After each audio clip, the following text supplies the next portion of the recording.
Good morning student. Class first chapter number आपका 13 मिलजुल कर काम करो कहानी का फर्स्ट जो लेक्चर था। फर्स्ट लेक्चर में बताया था कि 3 मित्र हैं, मुर्गी, तोता और बतख। मुर्गी ने गेहूं के दाने बोए, अकेले बोए। उसकी न तो तोते ने हेल्प की और ना ही बतख ने हेल्प की। मुर्गी ने अकेले ही गेहूं के दाने बोए और जब काटने की बारी आई तो बतख ने कहा कि मैं बाजार जा रही हूँ, और तोता बोला मैं अपने दोस्त के साथ खेल रहा हूँ।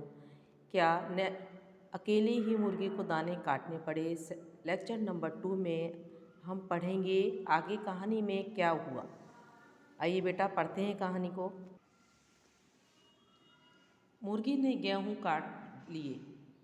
मुर्गी ने गेहूं अकेले ही काटे। अब पीसने की बारी आई।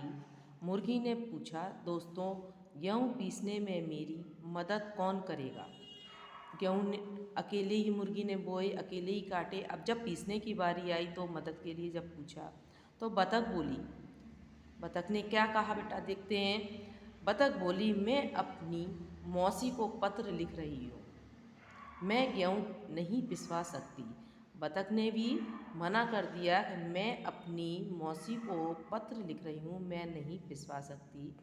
मुर्गी ने फिर तोते से कहा। तोता बोला, मैं गेहूँ पीसकर अपने सुंदर पंख खराब नहीं कर सकता। तोते ने भी मना कर दिया, बतख ने भी मना कर दिया। अब अकेली मुर्गी मुर्गी ने गेहूँ पीसा, पकवान बनाया। पकवान बन को देखकर सबका मन ललचाया।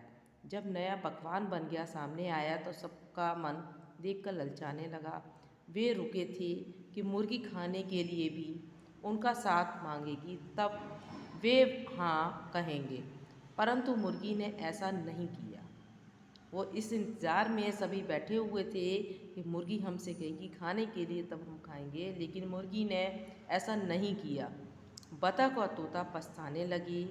वे दोनों मुर्गी के पास गए और बोले, हमें माफ़ कर दो। मुर्गी से कहा, हमें माफ़ कर दो मुर्गी बहन, हम समझ गए हैं मिलजुल कर काम करने में आनंद आता है। जब मिलजुल के काम किया जाता है तो काम करने में बेटा आनंद आता है और काम भी जल्दी हो जाता है। लास्ट पैराग्राफ है, मुर्गी मुस्कुराई। अब समझ गए कि मुर्गी ने उन्हें माफ़ कर दिया। मुर्गी मुस्कुराई तो सभी ये समझ गए कि मुर्गी ने उन्हें माफ़ कर दिया। बतख दौड़कर घर से टमाटर की चटनी ले आई। तोता मीठे मीठे आम लाया। सबने मिलकर पकवान व चटनी का आनंद लिया। फिर आम बांटकर खाए। वह क्या दावत थी। सबने जो पकवान बनाया था मुर्गी ने, सबने मिलजुल कर पकवान खाया। किसी ने चटनी बनाई, कोई आम लेके आया और तीनों ने मिलकर पकवान को खाया और फिर आम बांटकर खाए। और क्या दावत थी। इतना मिलजुल कर जो काम किया उसमें आनंद ही कुछ और होता है। ये कहानी थी मुर्गी, तोता और बतख की। तीनों ने मिलकर जो पकवान बनाए थे मुर्गी ने, तीनों ने मिलकर साथ खाए। ये कहानी इस चैप्टर नंबर 13 की थी। इस थैंक्स स्टूडेंट।